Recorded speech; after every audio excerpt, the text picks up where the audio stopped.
Kabanata 671.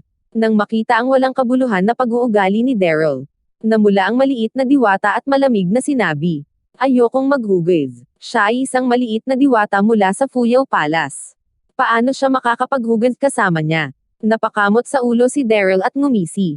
"Okay lang yan. Kung ayaw mong maghugis, sige na ako." Pagkatapos noon, hinubad niya ang kanyang shirt. Napakasarap sa pakiramdam na maligo at makapagpahinga pagkatapos ng mahabang araw.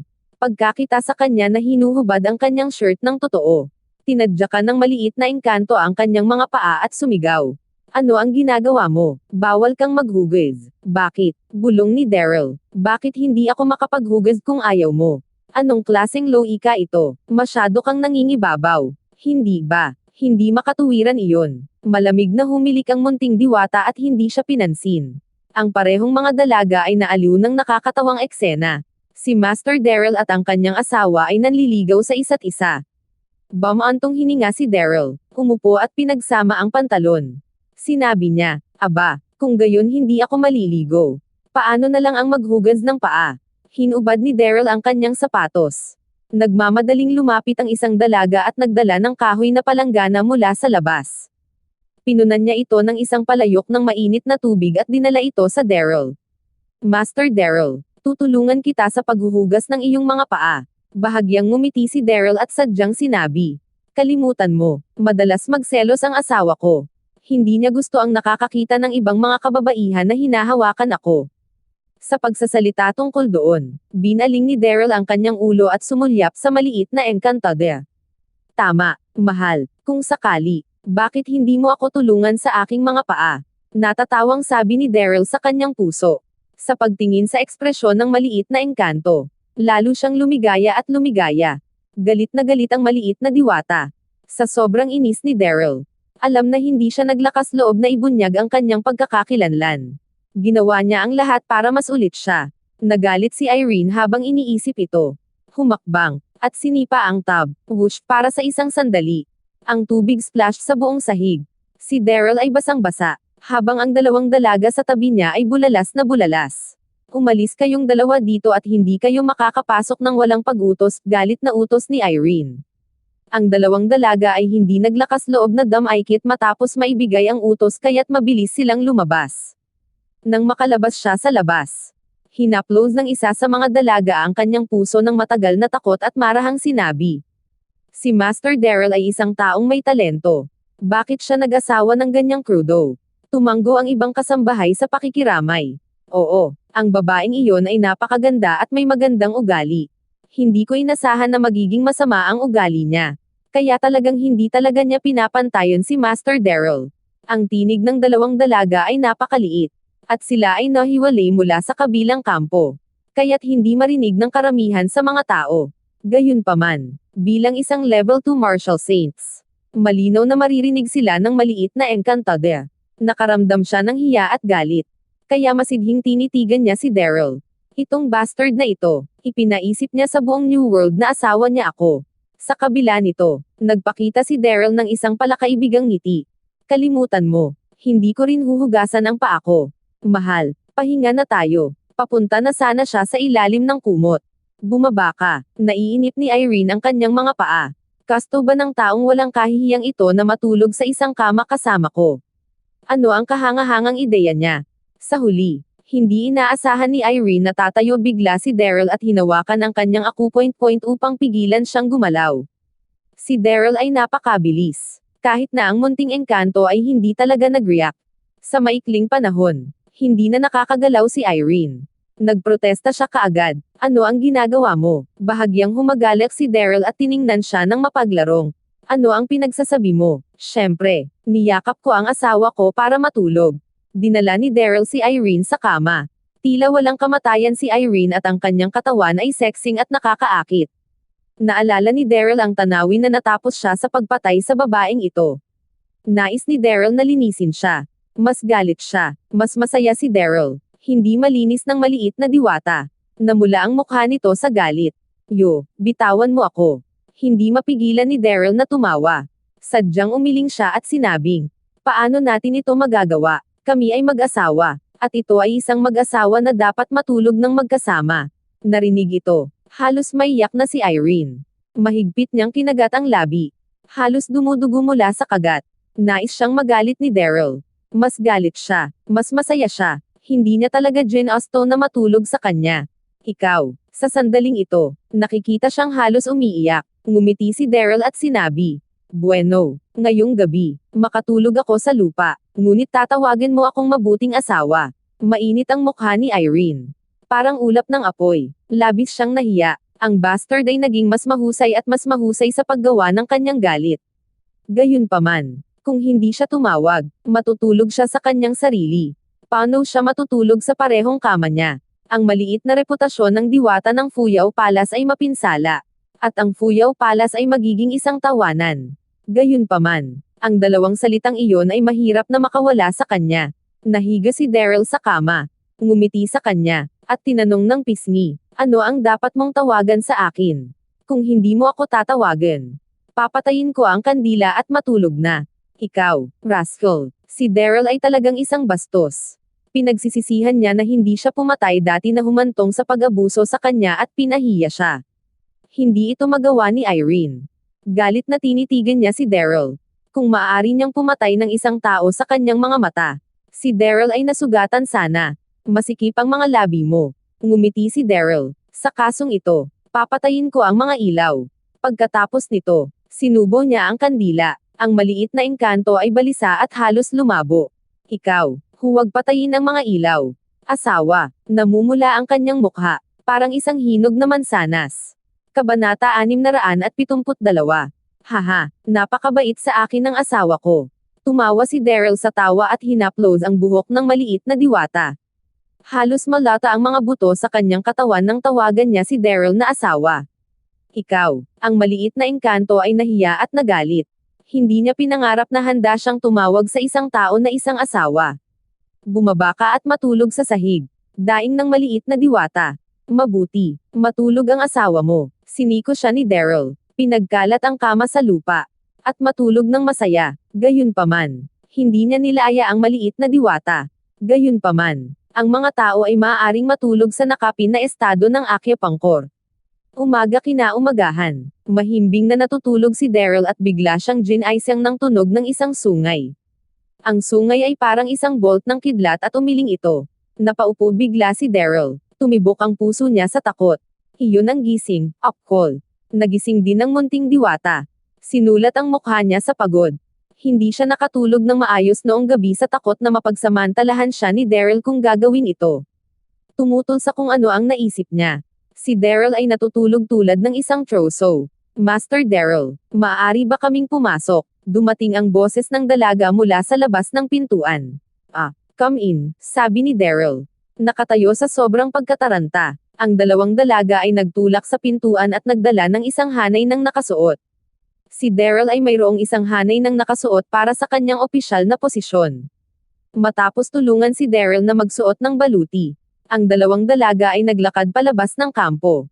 Ang isa sa mga maid ay bumulong. Si Master Daryl at ang kanyang asawa ay talagang mapangahas at kangki. Napinpa nila ang mga akupoint habang natutulog. Sa palagay ko, dapat na gusto ni Madam ang pakiramdam na masupol at hindi makagalaw, sabi ng ibang maid. Ang maliit na diwata ay halos sumabog sa galit nang marinig niya ito. Napuno ng hiya at galit.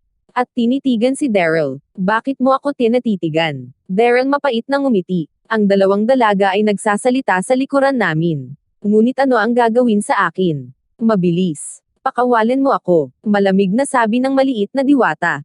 Humakbang si Daryl at pinagaan ang kanyang mga akupong.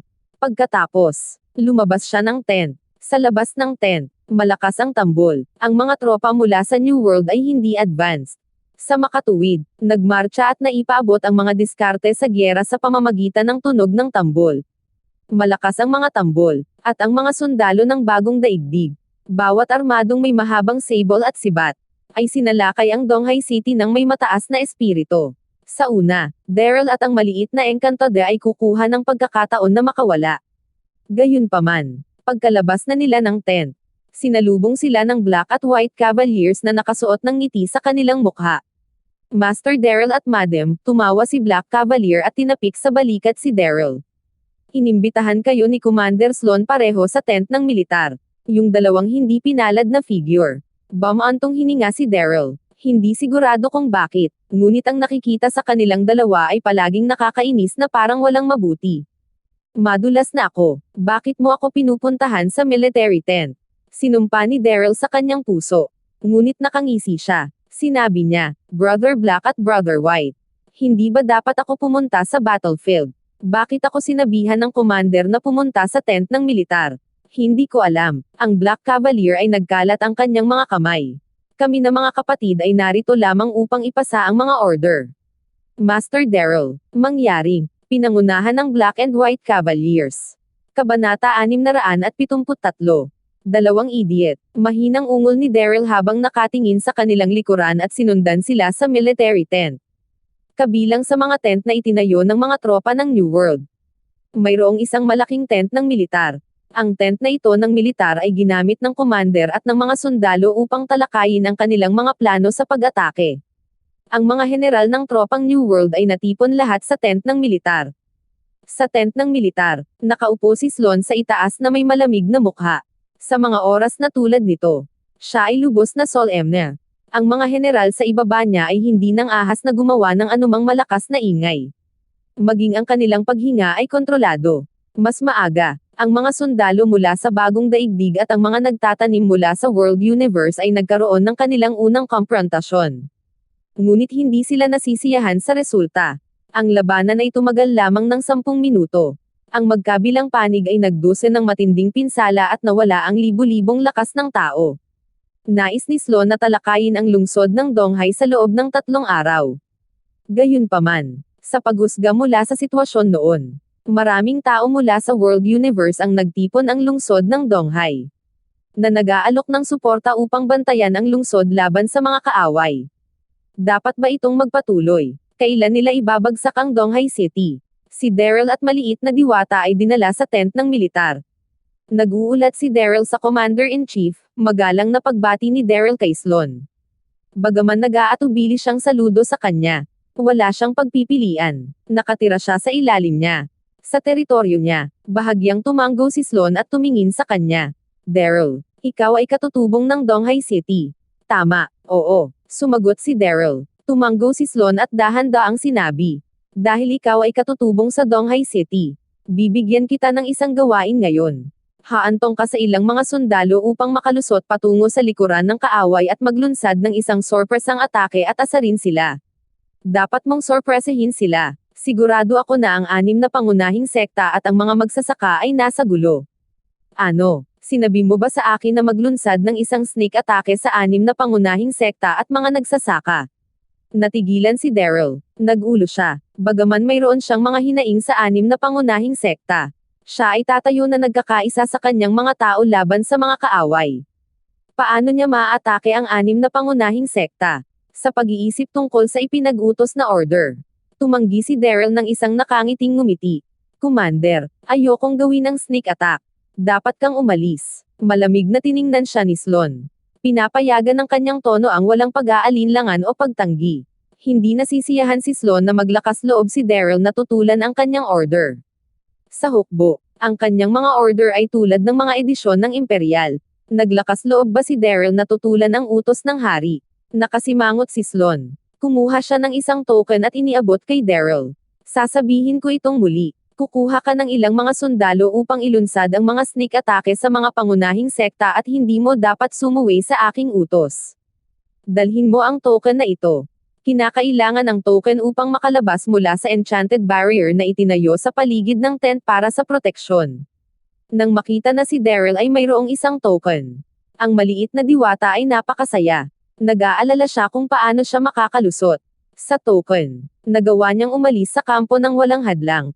Gayunpaman, hindi niya inaasahan na may sasabihin si Sloan tungkol sa kanya. Tumingin si Sloan kay Daryl at sinabi, Daryl, ang asawa mo ay dapat na manatili lamang sa kampo sa ngayon. Kahit saan ay nasa gulo. Pinakaligtas na pabayaan ang iyong asawa na manatili sa kampo. Matapos marinig iyon, nanginginig ang maliit na engkantador. At lumubog ang kanyang kalooban. Sabik siyang bumalik sa palasyo ng Fuyaw at tumanggi na matrap sa kampo, Daryl. Ang bilis mong kumilos. Pumunta sa iyong nakasuot. Pumili ng isang kabayo at mabilis na umalis kasama ang iyong mga tropa. Sabi ni Sloan at winagayway ang kanyang kamay upang maalis siya. Susundin ko ang utos. Walang pagpipilian si Daryl kundi tumanggo at sumang-ayon sa gawaing ibinigay sa kanya. Tumalikod siya at umalis sa military tent. Pagkalabas na nila sa labas ng tent, ang maliit na engkantoda ay pinanatili ang likuran sa likuran niya. Ang kanyang magandang mukha ay ipinapakita ang kanyang problema. Kinagat niya ang labi at sinabing bamulong. Daryl, ikaw, kailangan mo akong ihatid kapag umalis ka sa kampo mamaya. Mula noong kagabi, ang maliit na engkantoda ay nakakakuha ng isang plano sa pagtakas. Limitado ng hadlang sa pag-akit sa paligid ng kampo. Walang paraan na makakaalis siya ng walang token. Oh, Sinta, sasama ka ba sa akin dahil miss na miss mo ako? Tumingin si Daryl kay Irene at nang aasar na may kasamang mapaglarong ngisi. Ikaw, pinadyakan ni Irene ang kanyang mga paa. Namumula siya. Kabanata 674. Kinagat ng maliit na diwata ang kanyang labi. Palaging sinasamantala siya ng bastardo na si Daryl. Matapos mapansin na ang maliit na engkantoda ay iiyak na. Inalok ni Daryl ang kanyang ginhawa ng walang magawa. Gusto ko din kayo na ilayo. Ngunit ang babaeng commander ay nagbigay lamang ng utos na kayo ay manatili sa kampo. Kaya hindi kita mailalabas. Pagkatapos ng lahat, maraming pares ng mga mata sa paligid namin sa kampo. Paano kita mailabas? Si Daryl ay hindi nagsisinungaling sa kanya. Nais niyang ilabas siya sa kampo. Pagkatapos ng lahat, ang maliit na diwata ay mula sa bagong daigdig at siya ay malakas. Kung siya ay pinakawalan, ito ay isang mahusay na kalamangan sa world universe upang makaipon ng mas maraming lakas. Master Daryl, ikaw at ang asawa mo ay mayroong magandang relasyon. Pareho kayong nag-chat. Isang hindi magkakasundo na boses ang dumating. Sila ang itim at puti na mga cavalier. Ang mga white cavaliers ay lumakad na may ngiti.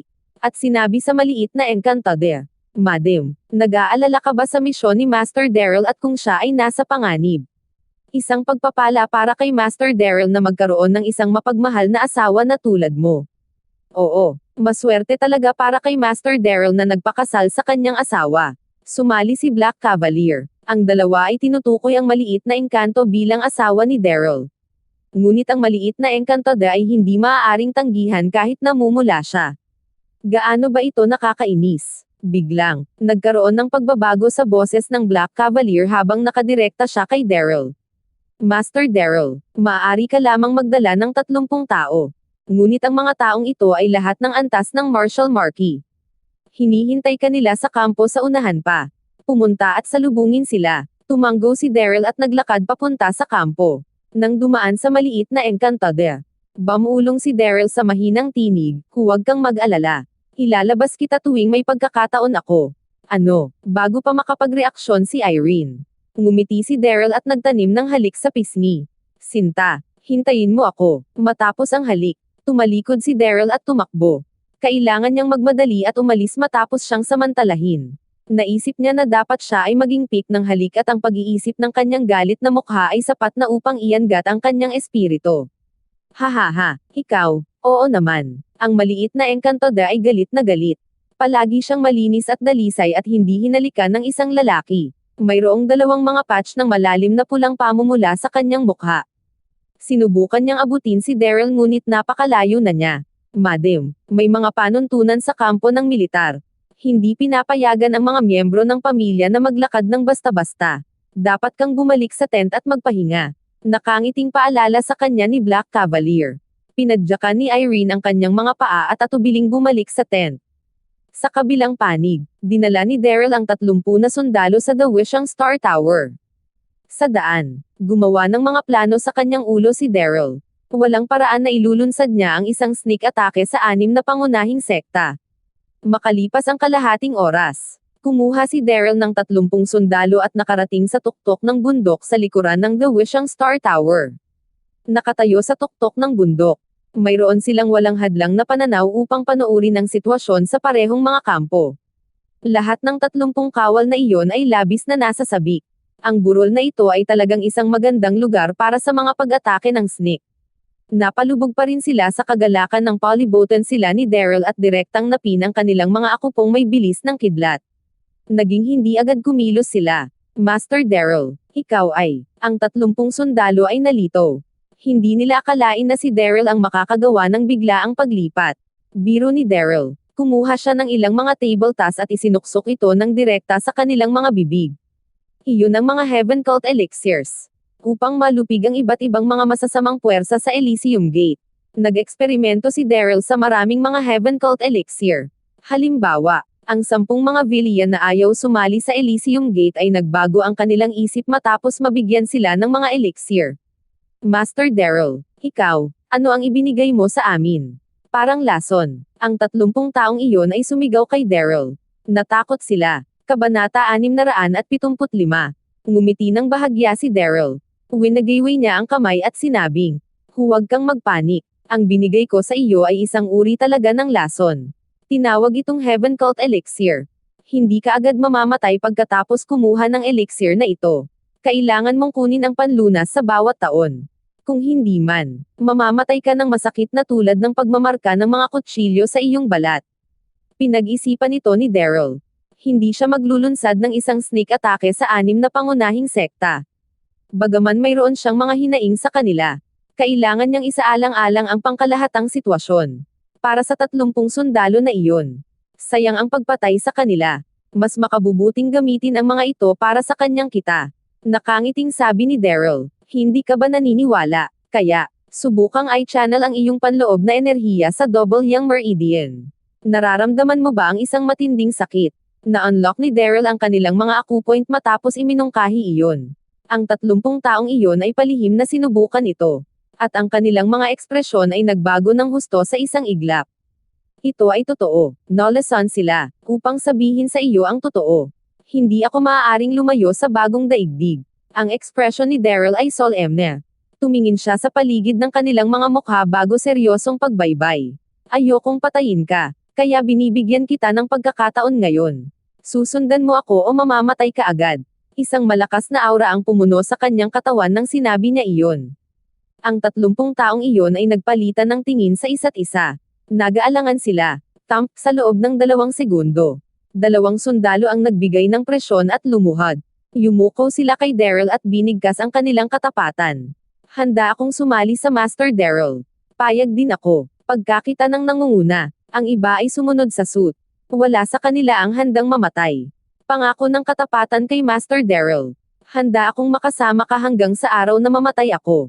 Ngumiti si Daryl ng mapang-uyam at tumanggo bilang pagsang-ayon.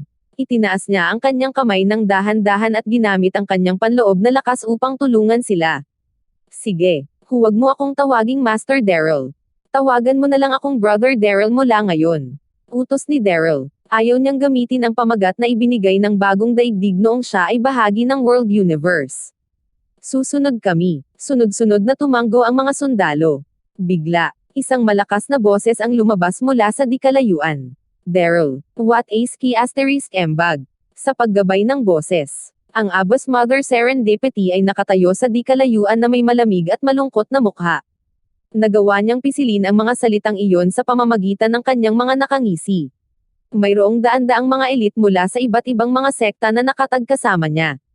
Nandoon din sina Master Leonard at Master Reed. Ang mga elite na iyon ay umakyat sa tuktok ng bundok para sa isang mas mahusay na pagtingin upang siyasatin ang sitwasyon sa kampo ng New World. Hindi nila inaasahan na mabangga si Daryl doon. Si Megan na nasa likuran ng Abbas Mother Serendipity ay nanginginig matapos makita si Daryl. Napansin niya na si Yufang ay nakasuot ng New World armor. Ang mga sundalo ng 3 degrees sa paligid niya ay mga sundalo din mula sa bagong daigdig. Ang magandang mukha ni Megan ay nakasulat sa galit. Nagmura siya habang nakaturo sa kanya. Daryl, sayang talaga. Paano ka makakasama sa bagong daigdig? Wala ka ng pag-asa. Galit na galit si Megan. Naisip niya na si Daryl ay walang prinsipyo at handang gumawa ng anumang bagay. Kahit na upang ipagkanulo ang kanyang sariling mga tao. Daryl, walang hiya ka si asterisk. Paano ka makikipagsabuatan sa mga kaaway upang salakayin ang iyong sariling mga kababayan? Tao ka ba? Walang ngiti si Ina Serendipity ng ngipin. Nalunod siya sa puot. Abangan ang susunod na kabanata. Maraming salamat po.